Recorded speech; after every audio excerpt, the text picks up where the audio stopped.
So good evening guys, no. So may nabasa po kami na news or post po sa Facebook na nagsasabi na na-delete na po daw yung mga violation of fines sa traffic violations or any violation po sa traffic or sa speed and any violation po and fines ng ating mga sasakyan. So check po natin sa AbShare.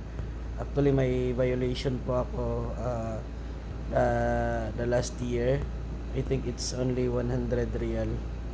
I think this is wrong parking. So check po natin sa AbShare natin.